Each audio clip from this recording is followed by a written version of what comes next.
Good evening, dear friends. I am Dr. Seema Pandey. I am an infertility and reproductive medicine specialist from Azamgarh, UP, India. And I've been doing these Facebook videos in Hindi for quite long, almost a year since this lockdown had begun. Now I was requested to do it in English as well. So I would like and try to do it in a mixed language so that it is of benefit for both of you. Friends, today we are going to talk about this holy month of Ramzan, which we are just observing, and almost half of it is almost done. But since I got this opportunity to talk about it, today I am going to talk about do's and don'ts during this Ramadan period, especially for pregnant and lactating women. So, what is the dictum?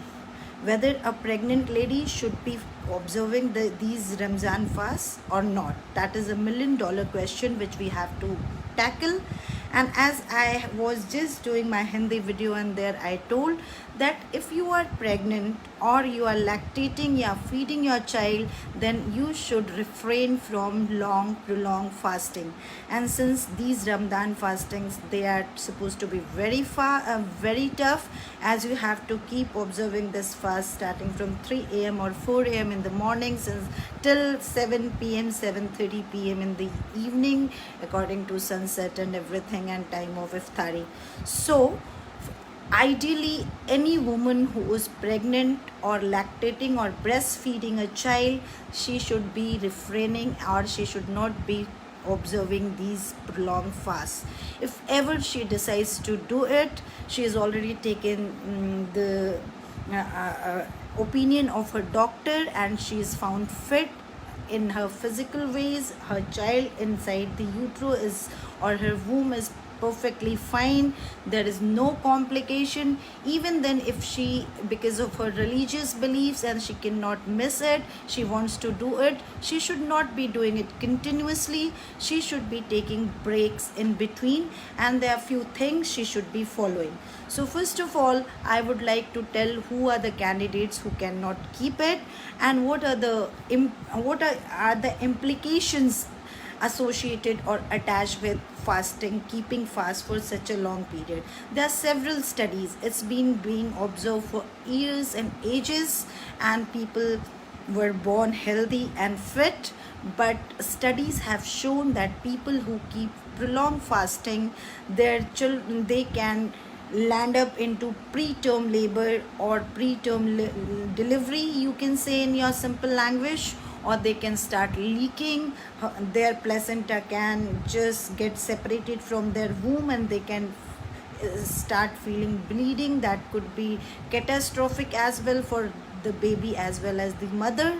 And at the same time, sometimes if there is some hidden diabetic element to this lady, this baby can die in utero. These are extreme things. They do not happen to everyone. Majority of people who are observing these fasts, they keep normal, fit and healthy. And studies have shown that because of this Ramadan fasting, even for a month, there is no effect on the baby when it is born. Baby is perfectly fine. His weight or her weight is not low as compared to others who did not observe this fasting. But still, as a doctor, I would advise you not to observe these fasts when you are pregnant or lactating. And especially if you are diabetic, you are hypertensive, you have had history of previous miscarriages or placenta previa, abruptio placenta, that means bleeding during pregnancy, or your BP went very high when you were pregnant, or you lost your baby in 7th, 8th or 9th month of your previous pregnancy, or you had experienced multiple miscarriages. These are those candidates who should not keep it at all.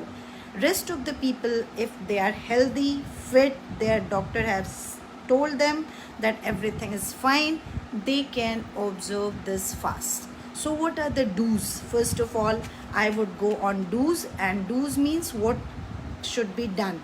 So first thing, when you are pregnant or feeding your child, you should consult your obstetrician that are you fit to observe these fasts, and she will check your baby inside your womb, and if it is growing normally, if there is no complication, get all your blood checks done, and if there is no complication, there is no sugar, there is no impending danger to you or your baby, you can think of keeping intermittent fast.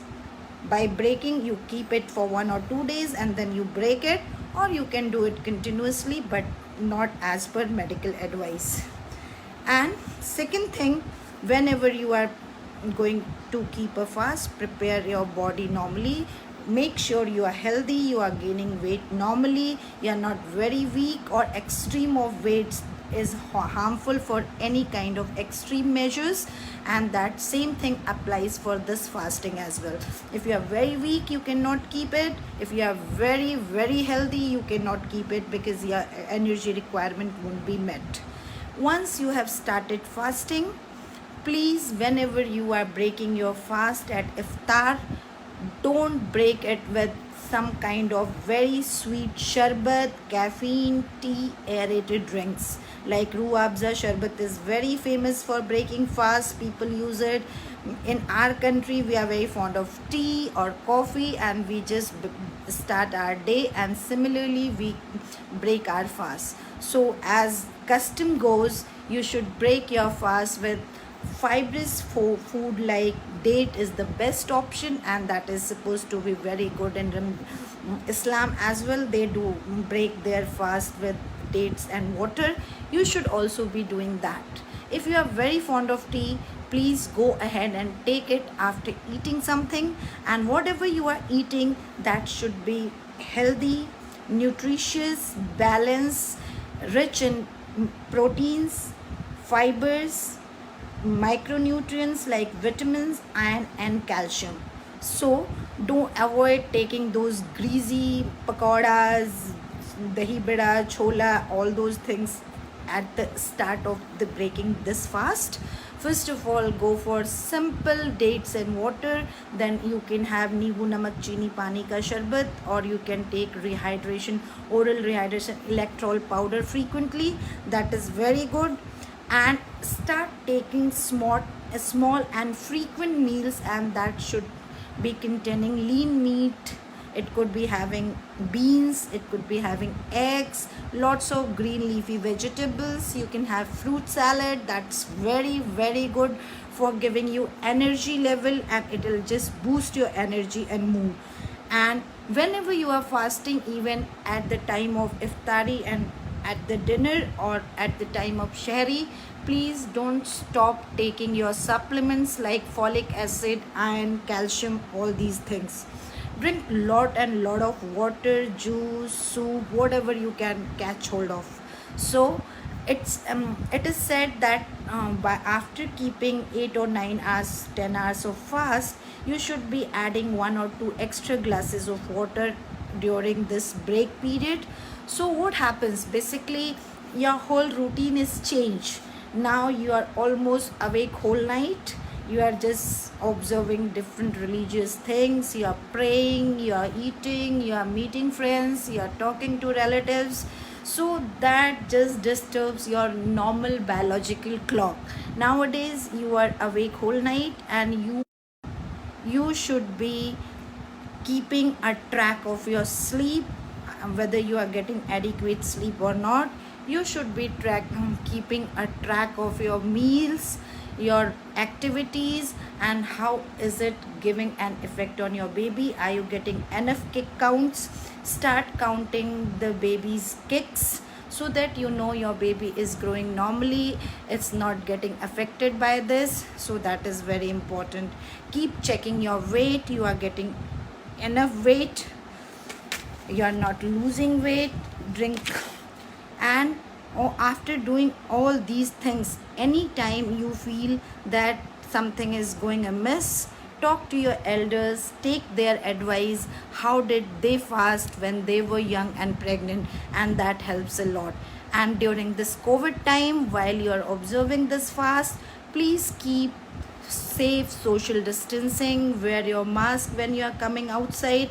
In the daytime, try to preserve your energy, stay in cool and shady places, and take adequate or more than adequate enough rest. Don't do any exertional work or exercises which can make you tired. What are those things which you are not supposed to do? Don't fast if you are pregnant and breastfeeding. That is my first advice.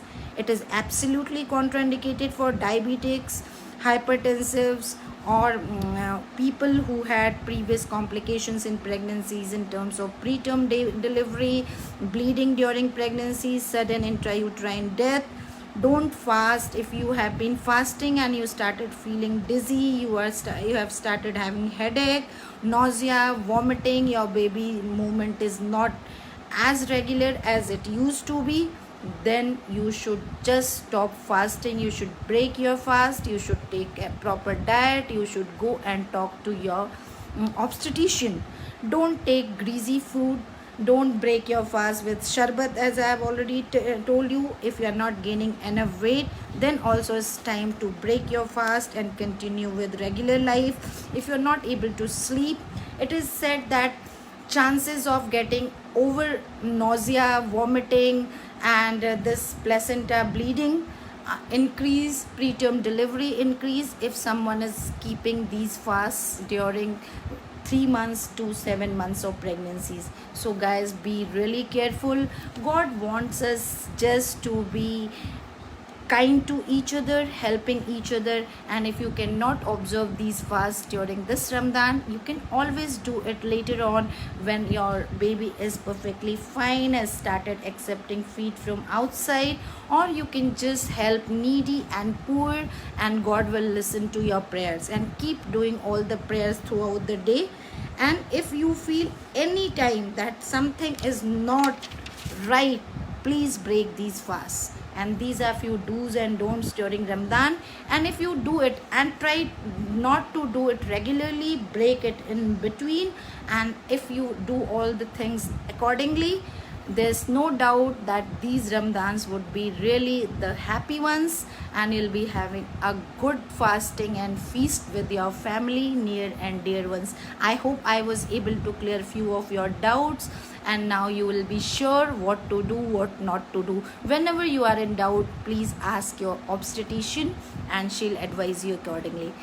For today, it's all. Take very good care of yourself in this pandemic. Don't move out of your houses, keep safe distancing, but at the same time enjoy this fasting month. Thank you so much. Good night. Shabak Khair.